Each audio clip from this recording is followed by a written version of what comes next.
Yo, this video is going to be about some random tips that I may have left out of previous videos, so I'm just going to jump right into it.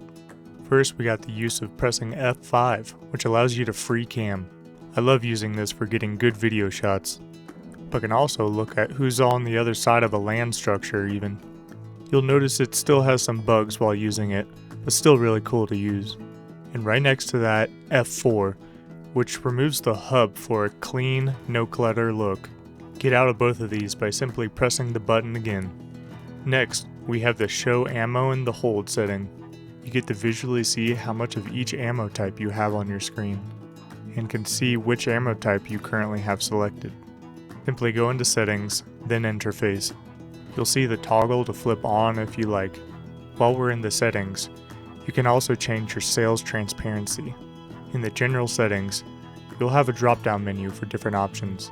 You can simply run it as always transparent if you don't care about the sales, and just want them out of your line of your shots.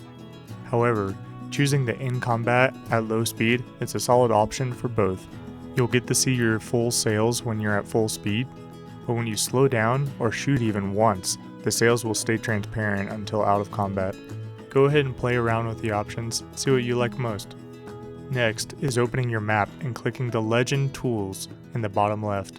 If you're ever wondering about the total number of items you have but don't want to look at each port, it shows it all to you right here, which I find really convenient at times. Next is increasing turn speed by lowering your sails. You want to gain a little speed, about 10 knots, and then when you turn, lower your sails and it will dramatically help with making a sharper turn. Of course, now you aren't moving, so it needs to be used strategically. I'll show it again.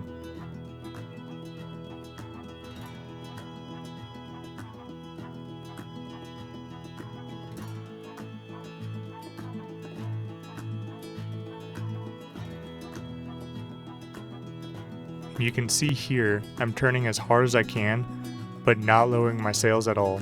You make much more gradual of a turn. However, if you use a sails consumable, that turn becomes as fast as if you were lowering your sails.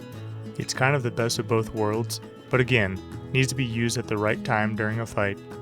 Next is knowing that Saxon shot can actually set ships on fire.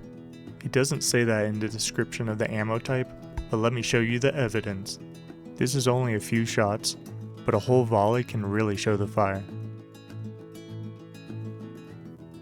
I don't have any upgrades that would cause fire damage, it simply is the power of the Saxon shot.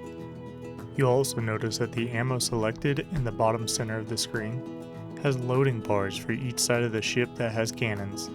Looking each direction will allow you to choose your specific shot type by pressing the number keys 1 through 5.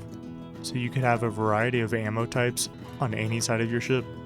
And then you can also double tap a number key fast, which then sets all sides on that ship with that type. I've been told that a few people will go out and collect their battle mark mines and use a scuttle ship in the ship menu to sink yourself. While this does give you true death with all the penalties, you don't lose battle marks, so people are able to harvest the battle mark mines swiftly. Next, I want to remind people that you can simply rent space in any port. By clicking the plus sign in the warehouse window, you can rent space cheaply for 14 days. What's major about this is actually the ability to hold captives in the rental space. Next is maximizing the experience you get in a specific ship class.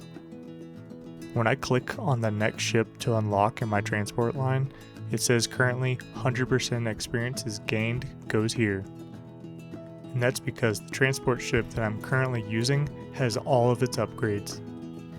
If I take off these upgrades, you'll notice when I go back to the shipyard that it says only 20% of the experience gained is in this branch now. So if you're working on a specific branch, be sure to equip all your upgrades for max experience. Lastly, I want to add what I often forget to use myself. Since we all get sunk and integrity doesn't come cheap, so when you repair your integrity, be sure to select the option that uses gold instead of more resources. While you'll need a chunk of gold, it's still probably easier and cheaper to pay with gold, since a lot of the time people buy plates from players in the overpriced auction house. But this finishes up a handful of tips that I collected over the last few weeks. A few of these came from viewers while I was streaming, since I definitely don't know everything. Come hang out on stream and let me know a quick tip I may not have mentioned. And subscribe to keep up to date on future World of Sea Battle updates.